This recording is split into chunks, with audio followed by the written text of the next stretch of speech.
matter how much strength you think that you have, if you've built everything else on the top of it and you leave and it falls apart, that's a life that's only supported by the energy that you exert. It was a lot of decisions that needed to be made. It was a lot of, honestly, surrender that needed to happen and trust. Because I truly believe that you change your frequency, you change your life.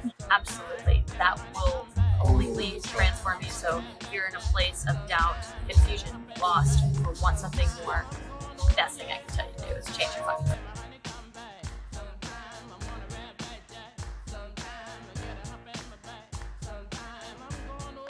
Anna, welcome back. Thanks for having me. Second, third, or fourth time's the charm for us having this conversation. You know, everything happens for a reason. I think that if we were to go back to the first time we met versus now, we're both completely different people. For sure. So, yeah. You're amazing, by the way. Like this. Thank you. So people watching or listening, they will have seen your face. They would have seen your face on the trailer, and that was our first conversation. But it was one of my first interviews. And unfortunately things happened and the mics didn't work, but you were so open to even chat. It was just an idea at the time when I first came to you, so I'm really, really grateful to have you back so we can do this conversation again and all the wonderful things you have to say. Yeah, I remember that day because you were super excited. I remember the day that I met you because Yes. it was in the same coffee shop that we recorded, and you're like, I have this idea, I have this kind of just like coming forward about like a transition in life that you were wanting to go on, but like being like, is this normal? Is this what I should do? For sure. And Ellie and I were like, fuck yeah. Which is funny because that's exactly what I do now, is like helping people in this transition journey of how to actually take the place that they are in life, that's energy that we get all stuck in, this limbo phase, and get out of it. So for the people who don't know you, tell us about the amazing Anna. What are you doing right now? What is like... I always feel very rizzed up when I'm in front of you. How dare you? Like the amazing, I'm like, yeah, fuck yeah. You are. Thank you. You absolutely are. That's so sweet. What I do. Yeah, so I am a photojournalist and an explorer. So what I do is I study and share the science behind transforming your life through your frequency and how your environment plays a huge role on that. So that's the long, I guess, LinkedIn answer. Okay. Got a little LinkedIn answer.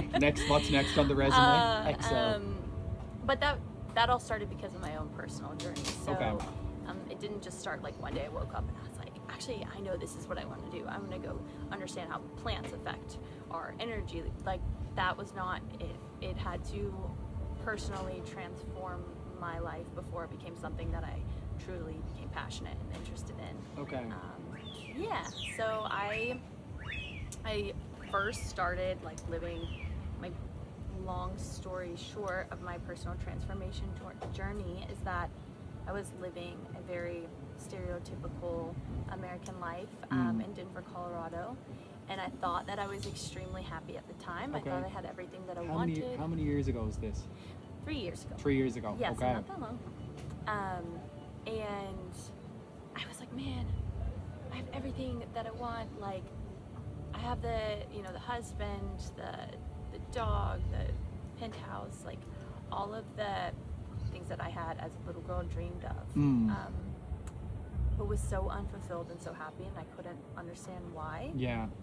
And that was really hard for me. That was a really hard time in my life because I didn't know what was next. And I was either going to stay in that decision, in that space, because that felt comfortable, or decide to be in an uncomfortable and move forward into discovering what my happiness actually was. Okay. And so it went on a very long, it was a lot of decisions that needed to be made. Yeah. It was a lot of, honestly, surrender that needed to happen and trust. And that kind of led me down the final decision of, okay, I think it's my environment. Okay. Yeah. Because this environment that I've always been in, that's about performance and a paycheck and climbing to the top of the ladder, I don't want to be in. Like, that was the one conclusion I knew. It's like, this is not where I want to be. This is not it. And that's Denver, Colorado. That's 3 years ago. Right. Yeah. That's pretty scary though. Yeah. Like to surrender, because that's what you just described there is like the dream world. 2.5 years ago, not 3. But yeah. How did you, was there a moment where, or was there many moments that you were like, okay, I need to change, I need to face that fear? Yeah, there were.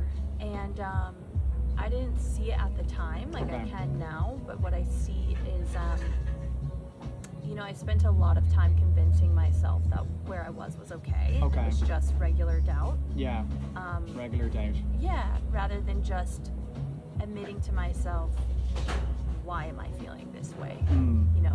Like actually listening to my body and what my body was trying to tell me through the anxiety attacks, the emotional swings, the dysregulation, the constant confusion and disclarity. I think that's something to take away in life is when something isn't right for us, it's going to feel extremely, extremely, extremely confusing. Because you're in limbo and your nervous system doesn't know what to do, right? Absolutely. And so this is what creates our anxiety attacks. This is what creates disclarity. And when we're in a high cortisol, high stress state in life, the part of our brain that's actually meant to make clear decisions shrinks, and we can't. You're blinded. Yeah, you're blinded. So we don't know which direction to go. We don't know what decision to make. And so that's what keeps a lot of us in limbo. It's because we're actually in fight or flight and we don't know. I spent a lot of my life in that one of those points, fight or flight.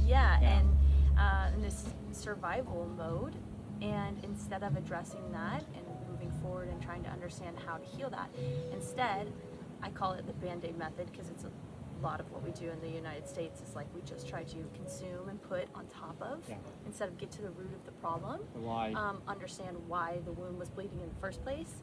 And that's kind of what I did. It was like, okay, maybe I need to make more money. Maybe I need to do this. Maybe I need to have an open relationship. Maybe I need to be perfect. Maybe I need to do this, and it just kind of like became this pile of little, small, short-term satisfactions that were covering up how I was really feeling underneath, never actually healing. So that's a metaphor I like to refer to. But then after finding that realization and kind of breaking down in this moment I had in my room, kind of all just came over me at once. That's so much going. I know the feeling, but that's so much going on in your head. If you're like, what, the Band-Aid method, you're like, I shouldn't be here. You're completely in limbo. That's a lot of spinning plates. Yeah, it was a lot.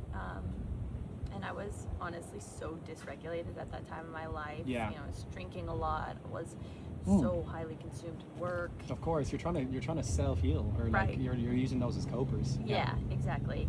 And it kind of all came over me, and I broke down in my room, and the only person I really knew how to talk to about anything was my sister. And that was the one thing that really helped me, and I've found helps a lot of people as well, is finding one person that you can actually release. You don't have to get advice from them. You don't have to do anything. You don't have to look for them for your answers, but it's just someone that you can finally say you don't even have to make sense. You don't have to make sense. That's it. They're just there for you. They understand. They get it. Yeah. And I think having zero expectations of what that person is going to do, and just allowing yourself to fully surrender to a physical being, because I hear a lot of people talk like surrender to the universe, and yes, you should. But having a physical person that you can just say, here's what's going on. Here's what's going on. I need to just release this and let them listen. Helped me so much, because that's what I did with my sister. And I trusted her so much, but I was also terrified. Of course. It was like, hey, by the way, I've been doing this. I know I just got married, but we've been open for a year and a half, and blah, blah. And I had to admit all these things that actually brought to my awareness how ashamed I actually was. Ashamed? Yeah. And why were you ashamed? Well, I was like, I don't want to be in a marriage. I don't want to be open. I want to. One, I don't want to be in a marriage. Two, I don't want to be in an open marriage. 3, I'm unhappy with this perfect life you guys see on the outside. So it was this overwhelming amount of shame that was like, I'm actually not happy, and sharing that with someone just made me feel just a huge weight off of my chest. And what she did at that time was she just sat there and she just listened to me, and she was like, it's gonna be okay. You know, I remember she actually didn't say anything. Okay. Which is sometimes the best thing. She just said like once, and she was like, you're gonna be okay, and if you need to leave your environment to discover who you are, it's okay, and I support you. And she did say that. And what was funny is like we didn't talk a lot on the phone, we just stared at each other in the screen. And where was she actually? She was in Florida. Okay, she's in Florida, you're in Colorado. Okay. Yeah, and she's like, you're gonna be okay. And that really, really just opened up the gates to say, I'm not alone, and I can do this. And I have someone that I can call if something is wrong, who's gonna listen to me. Again, doesn't need to give me advice, doesn't need to be an instructor, just someone to literally listen to me. Someone to listen to. Yeah. And that kind of just set me off on my journey. After that, it became really clear to me, even though everything I'm thinking of and the decisions I know I deep down want to make are really scary. Yeah. Now I actually have the strength to go and you put it them. out there, yeah. Mm-hmm. Yeah. For the people maybe who don't have someone maybe to pick up the phone to, what would you do if you were them? If you could go back to that Anna, maybe who didn't have someone to call. I think the biggest thing that I would say is trust your intuition. Okay. Your intuition is never wrong. When you stop listening to your intuition, what you're doing is you're putting yourself immediately in limbo. Yeah. Because your intuition is actually your nervous system trying to tell you, we know what you need to do. Okay. Because it's a part of your subconscious is working with your body, right? And it's trying to physically tell you, we know what to do. Yeah. You're not listening to us consciously. Trust your intuition. Yeah, everything after that is just an argument with it, and you're keeping yourself in limbo. Yeah. Which is the worst part. Yeah. Like it's the worst part. Yeah. And when you're in limbo, it comes a cycle, right? It's like then when you're in limbo, you actually raise your cortisol because you're stressed. You don't know what decision to make. That part of your brain now shrinks. Yeah. You can't make a decision. Just constantly keep yourself there. And the only way to fully surrender and get out of that is by slowing down and literally being as least stressed as possible. So this means like you don't have to go and sit and meditate in the woods, but it's about being fully okay with where you're at, being calm, trying to re-regulate yourself as much as possible, and say, I'm going to listen to my body. Listen to your body. Listen, like really, really slow down my body as much as possible and try to get myself out of this hyper stressed state. And there's so many things in our environment that are increasing that stress, increasing that cortisol. But yeah, that was what really set me off on my journey and gave me the clarity to sell everything in my apartment and say, this is not the life that I want, and I have the confidence to move forward, even though it's scary as shit. For sure. So I ended up, selling everything on Facebook Marketplace, and it was hard, Like I still have price tags on stuff. It was a brand new apartment. I had just hit one of my highest financial months. What were you doing during that time as well for a career? Yeah, for work. Yeah. So I owned a wedding photography staffing agency. Okay. Yeah.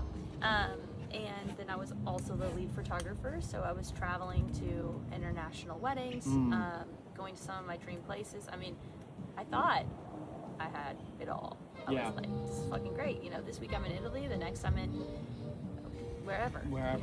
Shooting and managing, and my business was going to make almost $500,000. Incredible. And I had literally just sat down with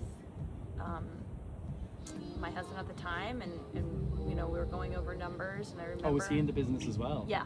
Yes, he was a part of the business. That makes it more tricky, right? That makes the decision even more difficult because you share a home together, you share a life together, and you share work as well. Yeah. So that's everything was tied together. We met each other very young, and we met each other, I think, when we were both really longing for a connection. Okay. When you say connection, what does that mean? Like longing for a connection? I think we were both longing for a love that we didn't know how to give ourselves within. For sure. And this is something we do a lot when we're searching for a partner, is we actually are looking for what they can provide us, rather than how are we like an energetic match for them. And again, all of this I learned later on is like the importance of projection and your frequency and happiness and regulation. Yeah. That all came later in life, but it's helped me understand why I made the decisions in the first place. Okay. And the more that you know about your body and regulation and about your past trauma, the more you can understand the importance of the decisions you're making now and actually walk forward in them without fear and in clarity. And it helps give you confidence in who you are, who you are becoming, and helps honestly skyrocket your potential because you understand who you are. Yeah. But yeah, we had everything together. It was one of the highest months financially. We had just gotten back from our honeymoon, and This is so similar to me, by the way. oh, is it really? Yeah. We got married for a year. We went on the honeymoon, and then after that, it was 1 month later. Listo. Like, listo. Nada. Adios. Yeah. Amigo. Yeah. Amigo? Yeah. Amigo. Yeah. Amiga. Amiga. Yeah, amiga. Yeah. Amiga. I need more Spanish classes. Todo bien. All good. But yeah, it's a scary part, and you can relate to it too. Is like actually making that decision can be really, really, really terrifying. I think that's the biggest thing I want people to know is, you know, your fear isn't something to run away from. It's something to lean into. It's your body trying to work with you, not against you. And I think we forget so often to listen to what our body naturally does. Again, because we're in an environment that's all about consumption. It just continues to be all of these things covering up what's really going on within.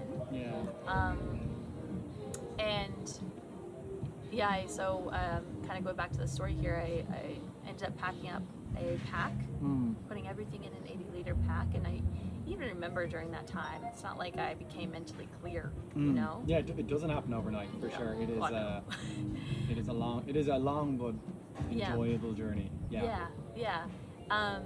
He put his things into a pack as well and was going to Portugal. And then where was I going? I was going to Thailand, I was going to Bangkok. And we both had one-way tickets and went to the airport together. Wow.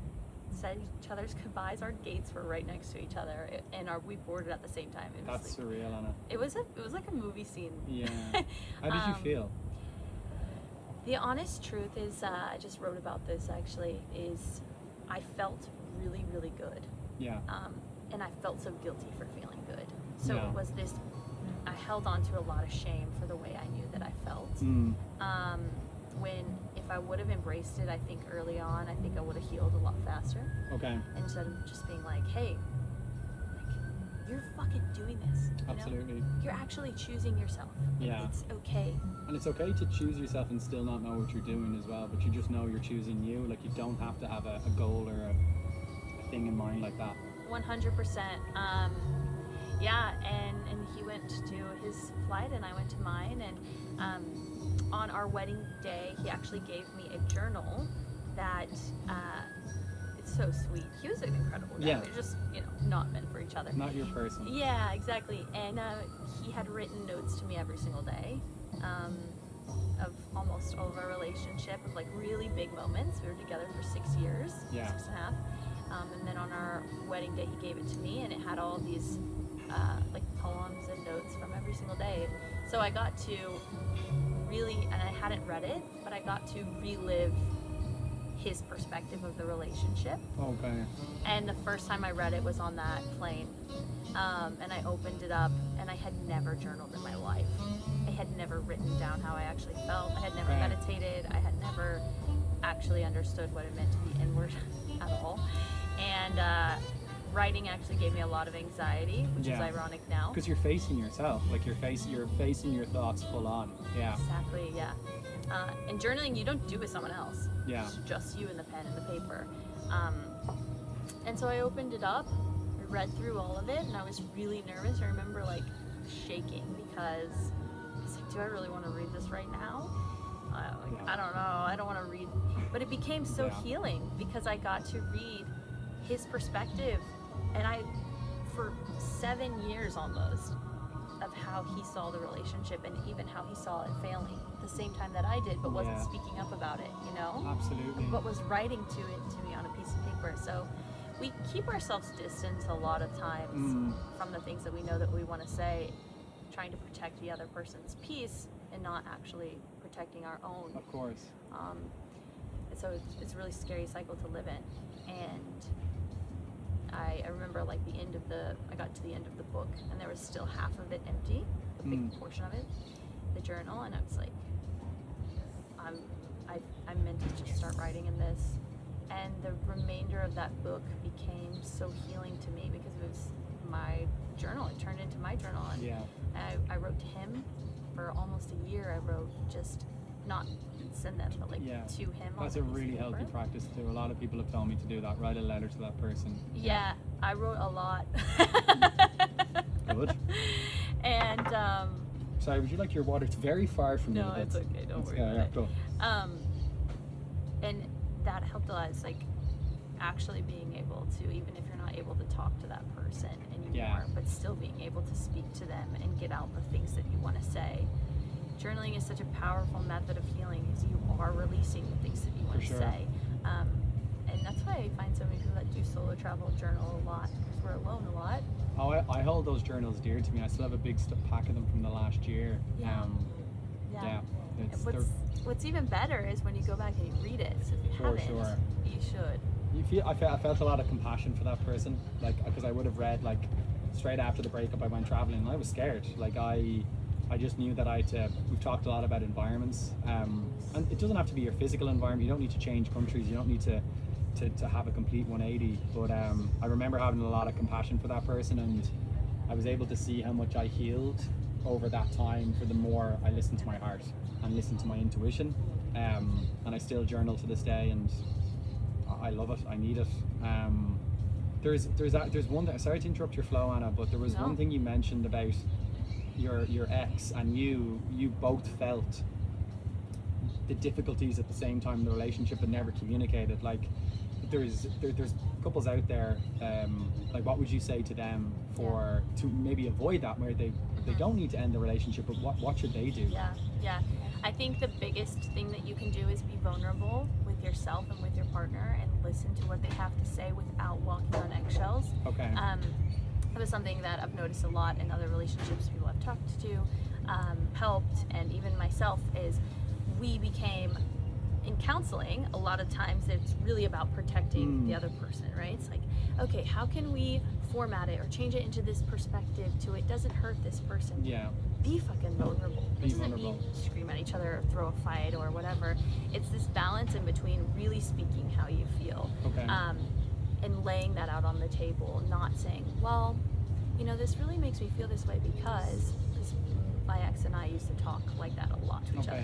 Very soft, very kind. We didn't want to hurt each other's feelings. It was never about fighting. We both never actually wanted to end in divorce, you know? It was like, how can we avoid this? And that avoidance of trying to just be vulnerable, say what the fuck you want, held us back from being able to express how we truly felt. Again, sometimes it's not all about protecting the peace of others. It's about protecting the peace of yourself first. And I do truly believe that a lot of us have, if we see life as a pyramid, we've built it upside down. And we have ourselves at the bottom holding it up. 100%. And when we aren't there, it actually falls down and collapses. Definitely. If we were to reverse, collapse, it will. And you no matter how much strength you think that you have, if you've built everything else on the top of it, and you leave and it falls apart, that's a life that's only supported by the energy that you exert. And it needs to be the other way around. You should be focused on filling up your cup so much as the top priority, making yourself 100%. at the top of the pyramid. Hard to do. It is. It's hard to do. It's a mindset shift, and it's a practice. That's again rewiring the nervous system is a repetitive practice of self-beliefs, your values, rituals, values, integration into a new lifestyle. But it's really that pyramid method is the easiest way to think about it, because if you reverse it and you put yourself at the top and you say, I'm going to fill my cup up so fucking 100%. much that it overflows for everything else underneath it, nothing will ever feel like an energetic drain. Because it's easily and abundantly attending to the people around you. Absolutely. So that's a big visual I love to refer to life in. It's honestly completely transformed mine, because just that simple belief changes your perspective on new situations that come into your life. It's like, is this filling up my cup, or is this pulling from mine? You know? That's a good question to ask yourself. And we cannot pour from a cup that we are not filling. You've talked a lot about, just because I want to talk about the Anna today, and the Anna that I'm here with now, and I've been lucky enough to get to know. You've mentioned like the whole time of like changing your environment, like how important is that? Like, what does changing your environment mean to you? Yeah. Yay. I love this topic. No, because So that's what I'm building the whole entire nature method about. The nature method, okay. Yeah. So it's not only like what I have researched and studied over the last couple of months, but it's what has changed my life and is a part of my transformation experience. So our environment is not just the place around us or surrounding ourselves with plants or nature. It's everything that's integrated in the place that we currently are. Yeah. So this is your work schedule. This is the people you surround yourself with. This is the food that you eat. This is the air that you breathe. Literally everything that's all consuming into your nervous system. And everything in your life is functioning at a certain frequency level. Yeah. It's vibrating. So we aren't just surrounded by our environment, we actually are it. And we create it. And we create it, right. So what your nervous system is trying to do is co-regulate with whatever it's around. Absolutely. So if you're in a high stress environment, you work a Wall Street job, or even just you're a stay-at-home mom and you're never actually getting yourself out of this environment. And filling your own cup. Or filling your own cup. Yeah. You're going to continue to function at that frequency level. And when you look at a chart of frequency levels, the lower that you are, the lower that your potential is, right? The higher you function at your frequency level, the higher your potential is, because you start tapping into courage and ambition. Absolutely. You unlock those different parts of yourself. Right. Yeah. And so this is why when you hang out with someone and you leave and you go, fuck, that person was so energetically draining, like you don't realize it, but they literally were. Absolutely. You were your body was trying to vibrate at the same level as them. So that's why when you leave, you don't feel good. But you hang out with someone that's amazing and you go, man, they were a good vibe. It's because they literally were vibrating higher than you, and your body was trying to co-vibrate with them. Sure. My thing with that is, in like the world I want to live in, it needs to come from me first, because you give out, you get what you give out. So like the world comes from you, not at you. So I try show up first off for Patrick, and that kind of creates that like snowball effect of like creating like a high frequency environment. Yeah, absolutely. So it's all about high frequency environment. I love that you said that. So it's about removing the things that aren't literally a vibe. This is the simplest way that you can put it. No, if you want to that. like put it to the base, it's like ask yourself, is that vibrating at the frequency that I want it to? Okay. You can even ask yourself, is that the vibe I want to be on? It sounds cliche, it sounds silly, but it's a good, easy reminder of that's literally not the frequency level I want to function at. Because if you, again, I think it's good to look at a chart of frequency and understand. What is a chart of frequency? So I've never heard about that. Yeah, so it's the different hertz that your body is at. Okay. And the different ways that you can access them. So I don't want to talk too much about it without being scientifically correct or incorrect. So I'll send you it. But it's changed my life. And the more that you integrate a healthy environment, the higher your frequency is going to go, right? Okay. You can integrate those things into your life, even if you can't be around plants or nature. Yeah. It's about meditation, it's about simple practices of re-regulation, Okay. calming the nervous system, telling it it's okay, telling it safe, because a lot of times we try to respond with our brain first, not our body. Absolutely. What we do with our body. You try problem solve your way out of it. Yeah. Yeah. Well, I do anyway. Yeah. Well, most of us do. Yeah. Even myself and amazing people that I've met that are incredible people that I look up to, we all still battle the same things. It's like, I still sit in meditation and my head still goes all over the place. But it's about, what do I do with those thoughts that come in? It's not getting angry at myself. Sitting in meditation, oh my God, I can't believe this is pissing me the fuck off. No, it's like actually working through that and understanding, like, I'm retraining my nervous system right now. I'm retraining my brain. You're in training, you know. Someone once said to me, like, sometimes I'm like, oh, I'll take a nap in the middle of the day, and old me would be like, oh, you're lazy, like you're slowing down. Yeah. And someone said to me, it's like sleeping and napping is an activity.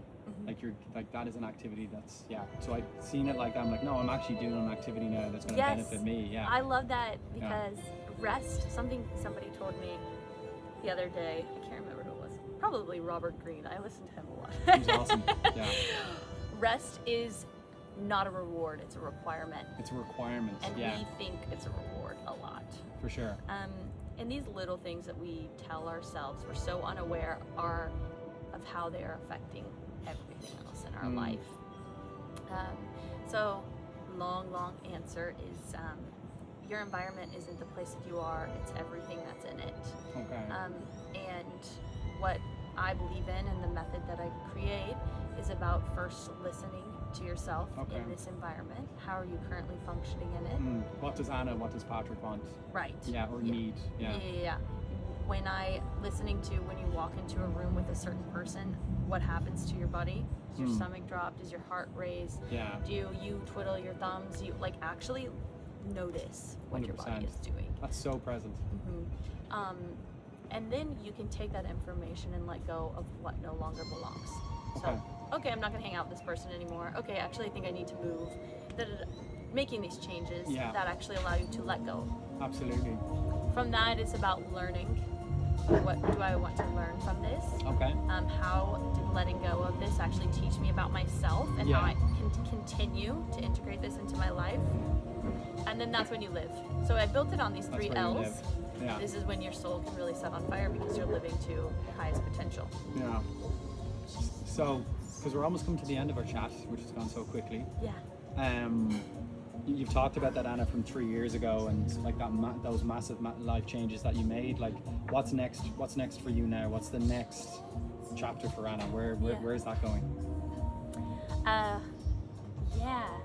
Oh my gosh, I'm really excited for this next chapter. I really focused on finishing writing my book. The World Wants to Talk. When's that? When do you hope that's coming out?